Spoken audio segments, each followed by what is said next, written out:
He slid it across the table the way people slid things across tables when they did not expect the other person to read them. Not fast. That would have been obvious. With the specific measured ease of someone who had done this before and who had learned that the speed of the slide communicated confidence, and that confidence, in a room where one person had a lawyer and the other did not, was its own form of pressure. The contract landed in front of me with the sound of 41 pages of paper settling on a conference table, and Marcus Aldridge leaned back in his chair and said, "Standard licensing agreement. The business terms are in the first 5 pages. The payment structure, the royalty schedule, the territory, the rest is boilerplate. Sign where the tabs are and we'll get you a check by end of week." His lawyer, Diana Pryor, was to his left with the specific contained quality of someone who was performing neutrality and who was finding the performance comfortable because she had done it before. There was a pen on the table between me and the contract. I looked at the pen. I said, "I'll need a few minutes." Marcus said, "Of course, take your time." He said it in the voice of someone who did not believe I would take the time. He picked up his phone. Diana Pryor made a note on her legal pad. The conference room of Aldridge Commercial Group in Raleigh, North Carolina, had the specific quality of a room that had been arranged for a conclusion. The right light, the right chairs, the right contract on the right table with the right pen positioned between the contract and the person who had not yet signed it. I picked up the contract. I started from page 1. Not the business terms, not the payment structure. Page 1, line 1, the recitals. The specific legal throat clearing that contracts use to establish what the parties intended before the body of the agreement told you what the parties had actually agreed to. I read the recitals. I read the definitions. I read the licensing grant in Section 2, the language that described this as a license, that used the word license 4 times in 6 paragraphs, that established the pattern of a document that was going to tell me I was licensing my work to Aldridge Commercial Group in exchange for $45,000 and ongoing royalties. I turned pages. I reached page 23. Clause 7 was titled Assignment and Transfer of Intellectual Property Rights. I read 7.1. Licensing language consistent with everything before it. I read 7.2. The subsection was titled Scope of License Rights. I read the first paragraph. Licensing language. I read the second paragraph. I read the third sentence of the second paragraph. The 11th line of the subsection.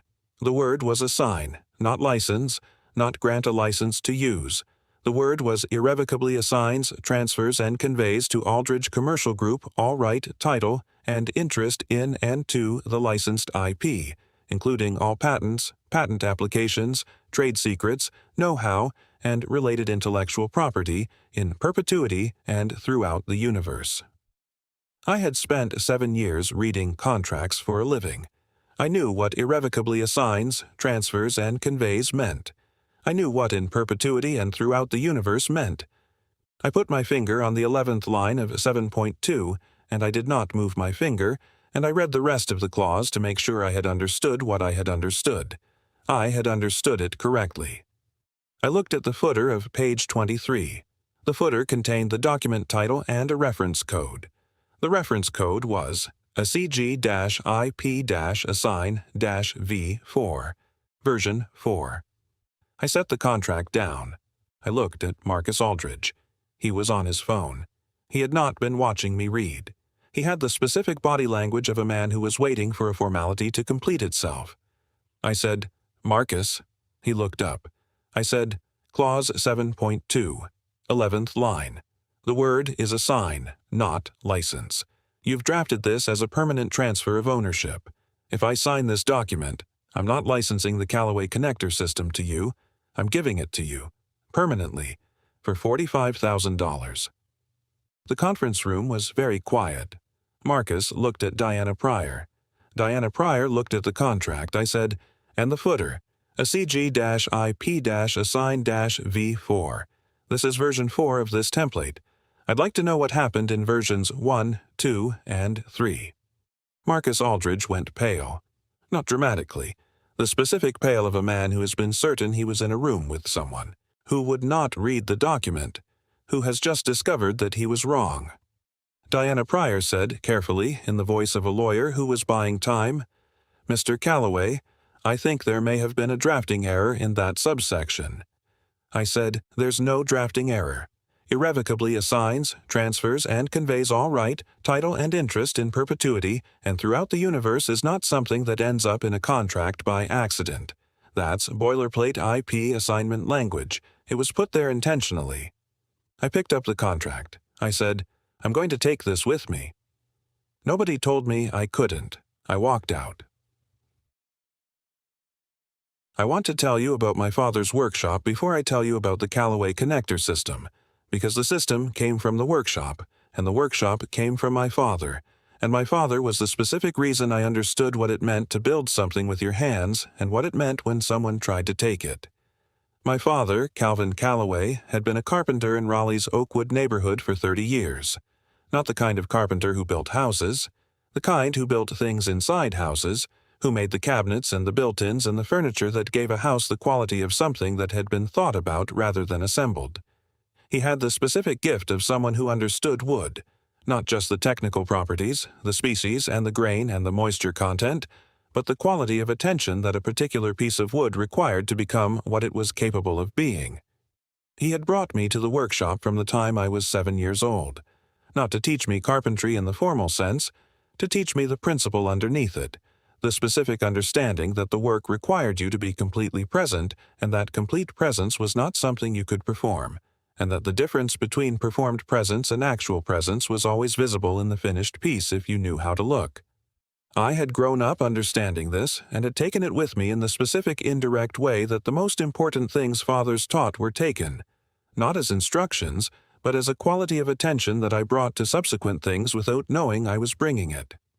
I had gone to NC State on a scholarship, the specific North Carolina achievement of a kid from Oakwood at NC State, and had studied political science with the intention of law school, had clerked for a summer at a Raleigh law firm called Vale Associates, had planned to go to law school. My father died in my junior year.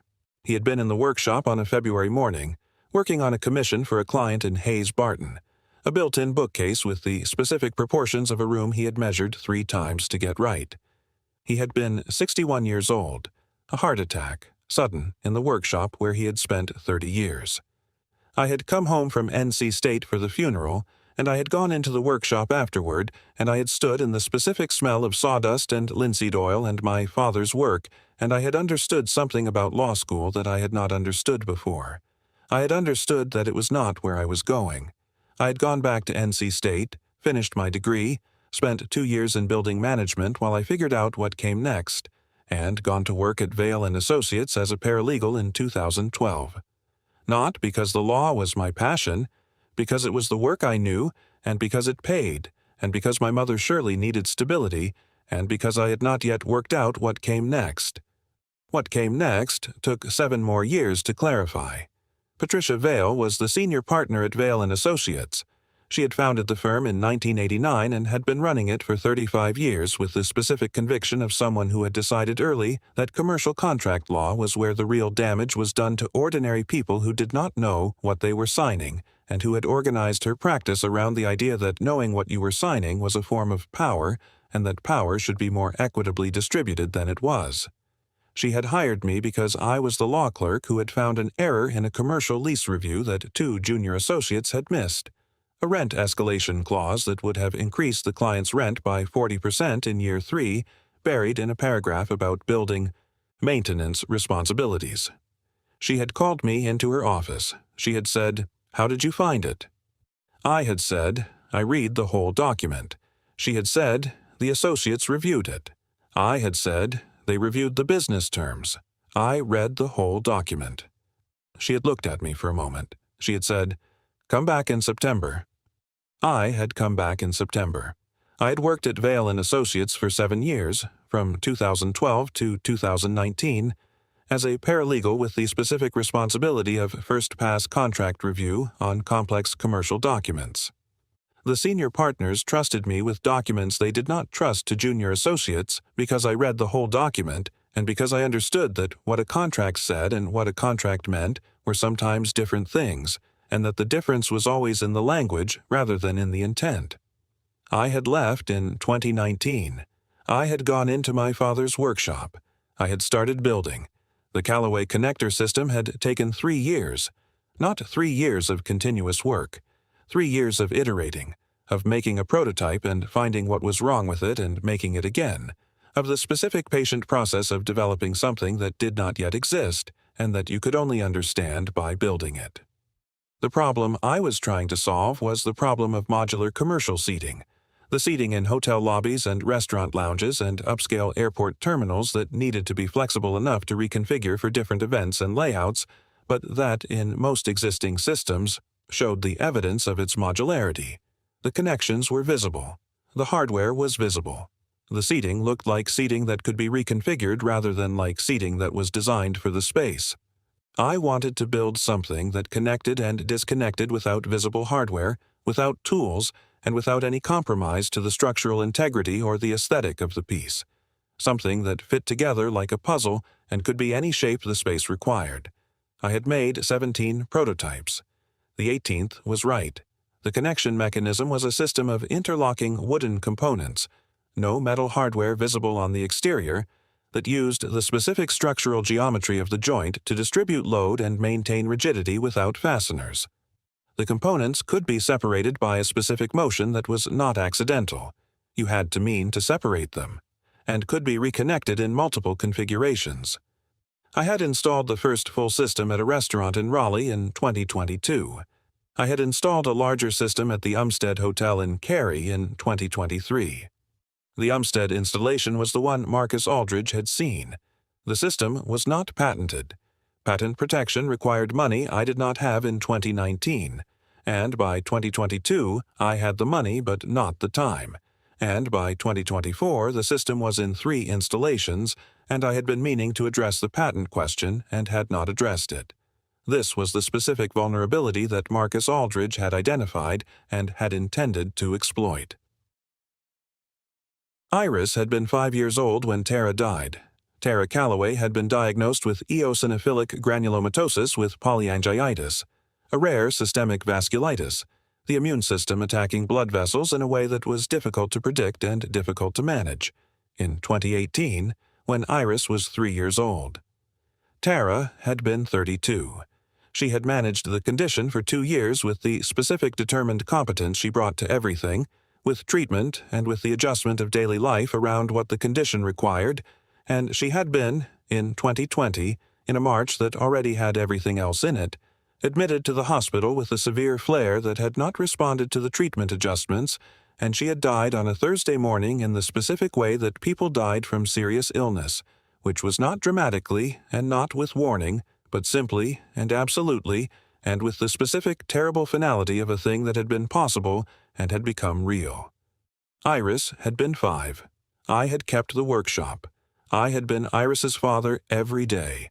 I had done both because both required doing and because the work, the specific physical presence of hands on wood and the daily structure of making things that required complete attention, was the thing that kept me in the present when the present was the harder place to be than any other. Iris had grown up in the orbit of the workshop the way children grew up in the orbit of the thing their parent made their life around. She knew the names of the wood species. She knew what a dovetail joint was, and what a mortise was, and what I meant when I said a piece was proud, or that the grain was running the wrong way. She had been present for the Callaway connector system from its first prototype. She had been 6 years old when I made the first prototype, 7 when I made the 18th. She had been the one who said puzzle.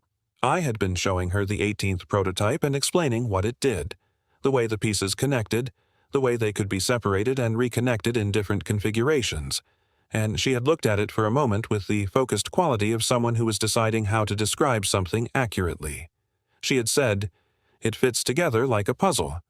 I had said, "Yes, that's exactly what it is." She had said, "Can they take the puzzle apart?" I had said, "Yes, and put it together differently." She had said, "So it's a puzzle that can be any shape." I had said, "That's the best description I've heard." She had been 7 years old. 3 weeks later she had referred to it, in conversation with Shirley, as the connector thing, the specific economy of a child naming what she saw rather than what she had been told to call it. I had been in the kitchen when she said it, and I had written connector in the notebook I kept in my back pocket, and I had named the system the next morning. The word in the name was Iris's word. The name was mine. The system was ours. The way a thing that one person made and another person named became theirs together. Marcus Aldridge had reached out in January 2025 through a shared contact in the hospitality design community. He had seen the Umstead installation. He had a contract with a hotel group that wanted modular seating for 12 properties across the Carolinas and Virginia. He wanted to use the Callaway connector system. He had been credible in the first meeting. He had talked about the hotel group with specificity, the chain name, the properties, the timeline, that suggested the contract was real. He had described the royalty structure clearly, the territory, the term. He had said the payment was $45,000 up front, and then a per-unit royalty on every piece sold using the system.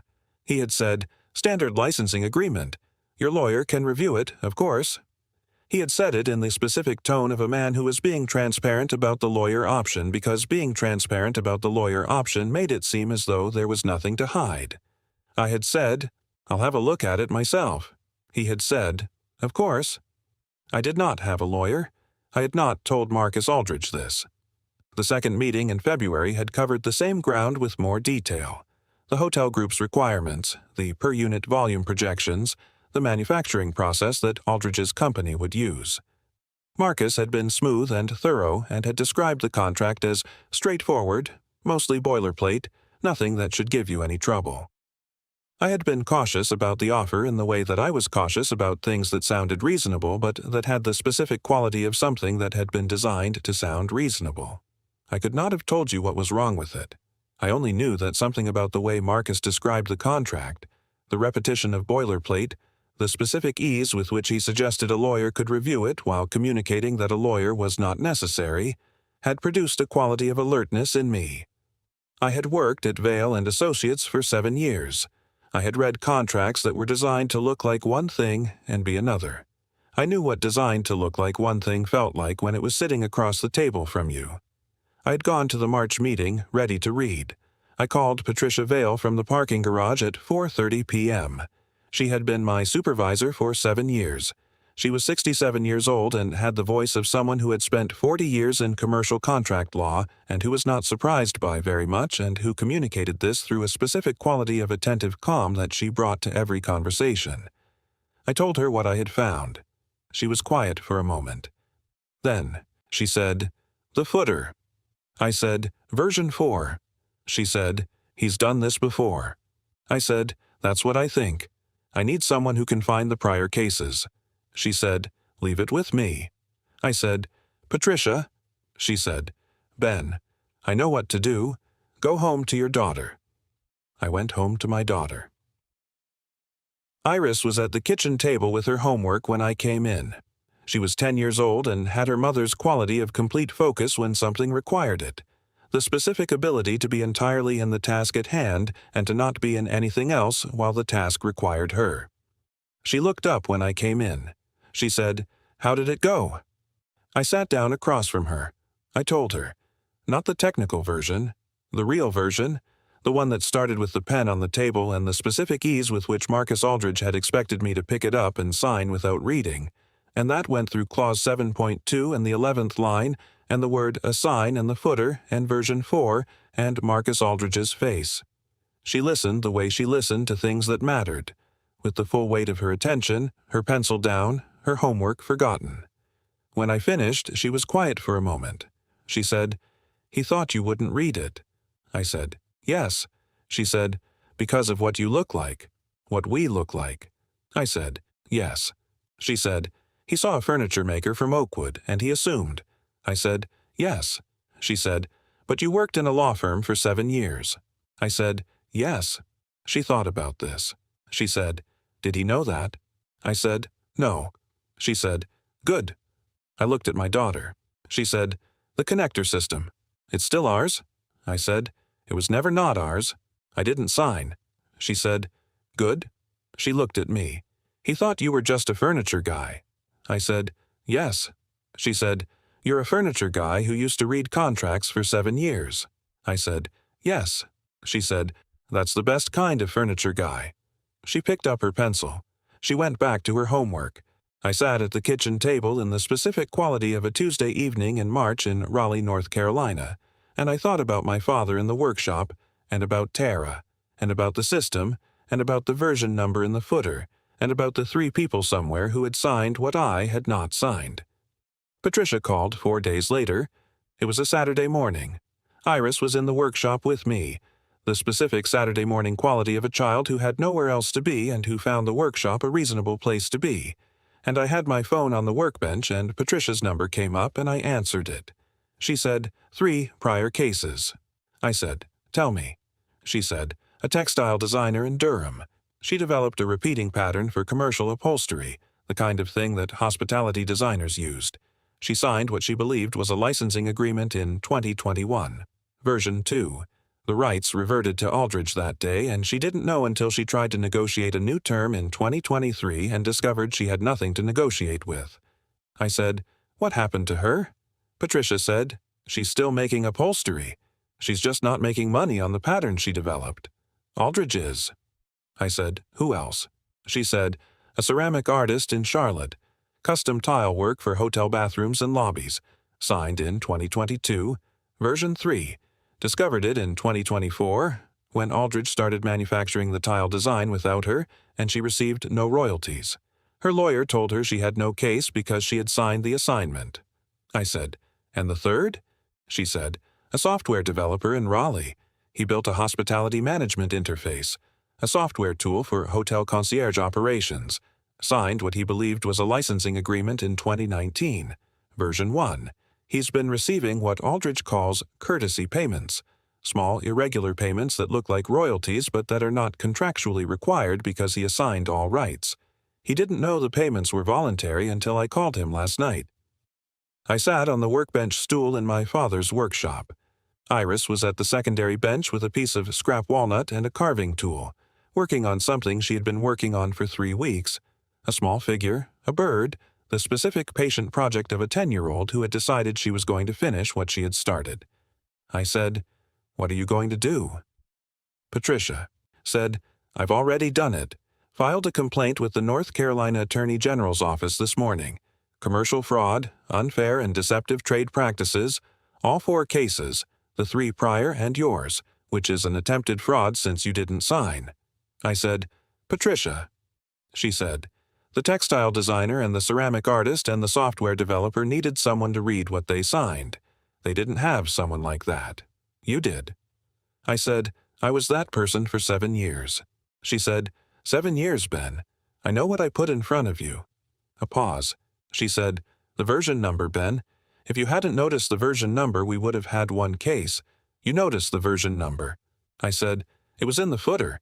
She said, "Most people don't read footers." I said, "I read everything." She said, "I know. That's why I hired you."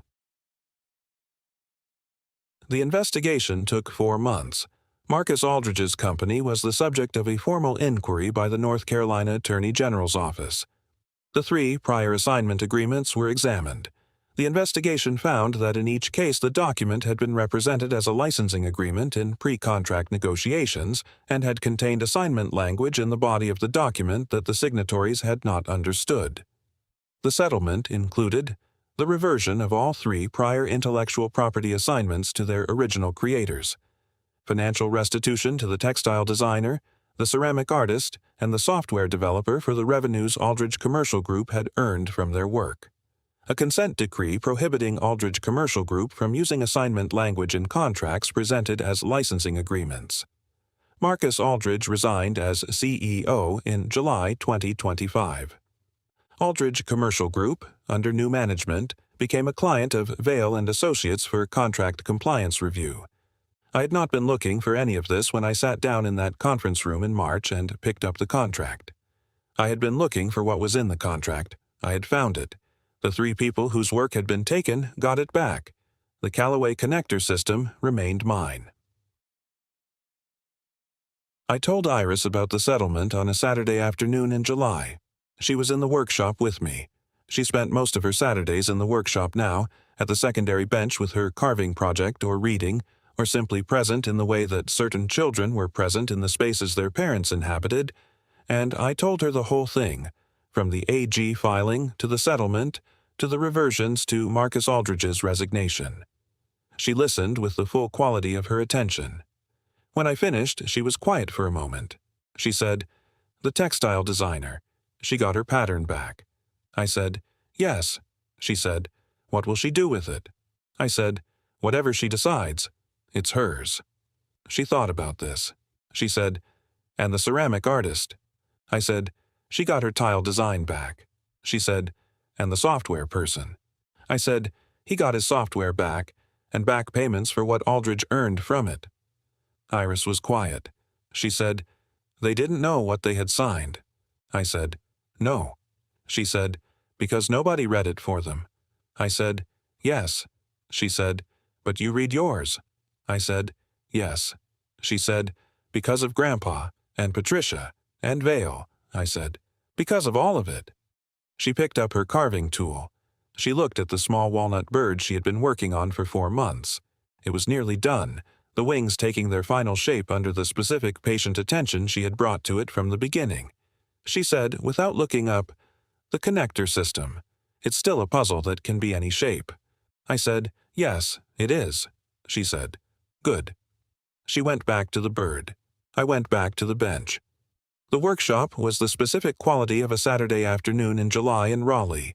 The light through the windows, the smell of walnut shavings and linseed oil, the sound of tools on wood, my father's tools on my father's walls, my system on my workbench, my daughter at her bench with her bird.